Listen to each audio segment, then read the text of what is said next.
Si vous sentez pris dans un pattern, si vous sentez que vous êtes dans une mauvaise direction, une mauvaise passe et que ça ne va pas dans le bon sens, reprenez le contrôle de ça.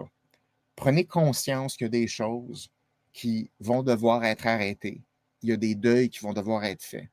Puis il y en a qui sont dans des patterns depuis depuis plusieurs années, puis qui impliquent d'autres personnes. C'est possible qu'il va falloir faire un changement. Et ça, cette pensée-là va vous terroriser. Je vous dis, c'est normal. Quand tu commences à avouer que ça ne marche pas, il va falloir que tout ce que j'ai travaillé jusque-là, il va falloir que je change des choses. C'est dur.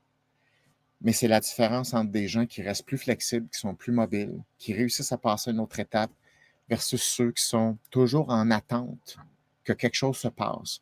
Mais le problème, c'est quand tu es en attente, tu te compares avec les autres qui, eux, font des choses différentes. Fait que tu vois d'autres qui, eux, avancent pendant que toi, tu n'avances pas.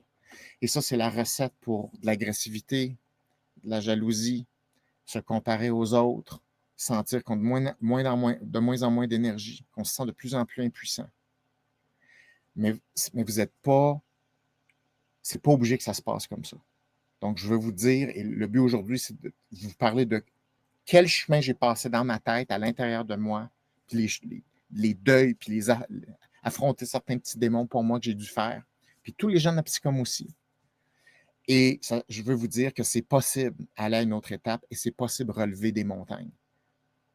Avec des bons processus et une bonne technique, vous pouvez relever des montagnes.